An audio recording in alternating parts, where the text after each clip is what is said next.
ηγέτες για να εξυπηρετήσουν τα συμφέροντα. Όταν ακούσω τον Σαμαρά, για παράδειγμα, να λέει πριν από κάποια χρόνια ότι στο υπέδαφος της Ελλάδος υπάρχουν κοιτάσματα πετρελαίου, αερίου κτλ. Ναι, αλλά αυτά όλα ανήκουν στα εδάφη της Ευρώπης. Είναι περιουσία της Ευρώπης. Όχι ρε Αντωνάκη, δεν είναι περιουσία της Ευρώπης. Αντωνάκη. Τι πάλι λέμε, δεν είναι περιουσία της Ευρώπης αυτή. Είναι περιουσία των Ελλήνων. Είναι περιουσία της Ελλάδος. Εκατομμύρια χρόνια, από τότε δηλαδή που υφίσταται το έδαφος αυτό το κομμάτι της γης που ανήκει σε κάποιον λαό τέλος πάντων, από τότε μέχρι σήμερα αυτά που υπάρχουν από κάτω και από πάνω είναι των Ελλήνων. Δεν είναι της Ευρώπης, της υπόλοιπης. Εκτός και αν μοιραστούμε και τα δικά τους. Πάνω σε αυτό που λες και ένα στοιχείο, 400 δις ευρώ κοστολογούνται οι υδρογονάνθρακες στα νότια της Κρήτης. Μόνο οι υδρογονάνθρακες.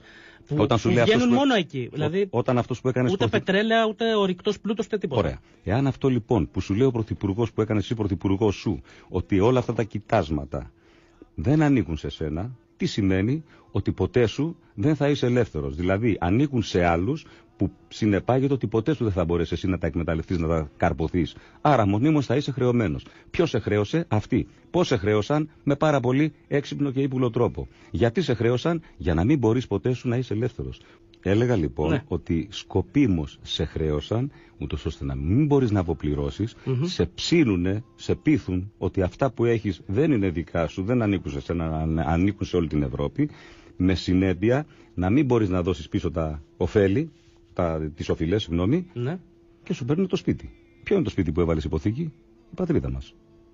Την είχαν βάλει υποθήκη, και αφού δεν μπορούσαμε να δώσουμε πίσω τα χρέη που δημιούργησαν σκόπιμα, τότε που παίρνανε δάνεια που δεν χρειαζόμασταν, που σκότωναν εδώ πέρα τον επαγγελματισμό, που σκότωναν τις παραγωγές, που παίρνανε τα εργοστάσια και τα διώχνανε εκτός Ελλάδος, δημιούργησαν λοιπόν προϋποθέσεις να μην έχουμε παραγωγή, να μην έχουμε έσοδα από τις παραγωγές μας, ούτως ώστε να αναγκαζόμαστε να παίρνουμε δάνεια για να χρεωθούμε, αφού δεν μπορούμε να αποπληρώσουμε, να βάλουμε υποθήκη το σπίτι. Και άμα δεν μπορείς λοιπόν να αποπληρώσεις, σου παίρνουν την υποθήκη το σπίτι σου. Είμαι υποχρεωμένος να τονίσω ότι αυτά ο Νότης για κάποιον κόσμο που μπορεί να μας ακούει και δεν τον έχει ξανακούσει για κάποιο λόγο να τα λέει ξανά.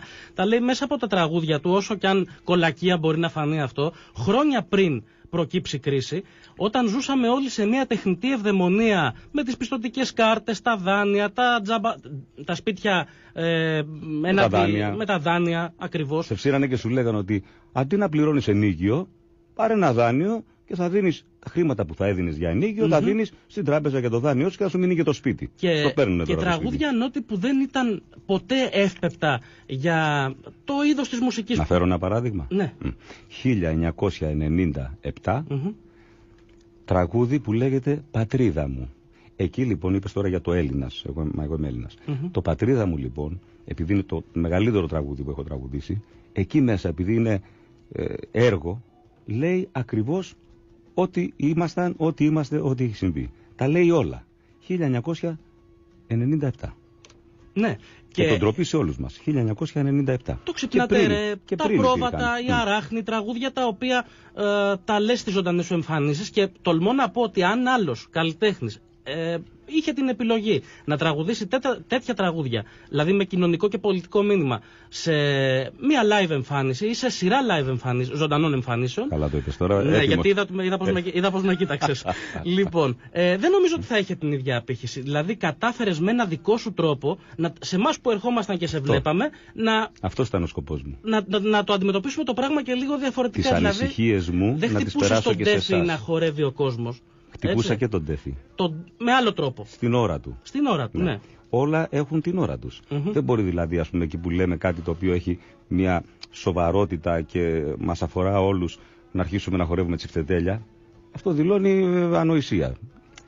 Χρειάζεται ένας χρόνος να περάσεις από το ένα πράγμα στο άλλο. Εγώ λοιπόν με έντεχνο τρόπο, σε εισαγωγικά, προσπάθησα μέσα από τα τραγούδια, τις ανησυχίες μου, έβρισκα τραγούδια και τις έβγαζα προς τα έξω και τις πέρναγα και στους ανθρώπους που ακολουθούσαν, κάναμε παρέα όλα αυτά τα χρόνια, τις ανησυχίες μου τους τις μετέφερα, ούτως ώστε να είμαστε σε μια κοινή συντεταγμένη, να μιλάμε την ίδια γλώσσα, να καταλαβαίνουμε τα ίδια πράγματα. Για να μπορούμε σήμερα, εσύ με έχεις παρακολουθήσει ας πούμε από πιτσιρικάς τόσες φορές, γνωρίζεις ποιος είμαι και γιατί είμαι και αν έχω συνέπεια σε αυτό που έχω κάνει, και μέσα από αυτά που έχουμε πει και έχουμε ζήσει σε ζωντανές ας πούμε έτσι εμφανίσεις, έχουμε ένα κοινό παρανομαστή. Έχουν ταιριάξει τα χνότα. Ισχύει. Και μιλούμε την ίδια γλώσσα. Δηλαδή μπορούμε να πούμε τα ίδια πράγματα και να μην είμαστε αλλού για αλλού ο καθένας, για πάρτι του που λέμε.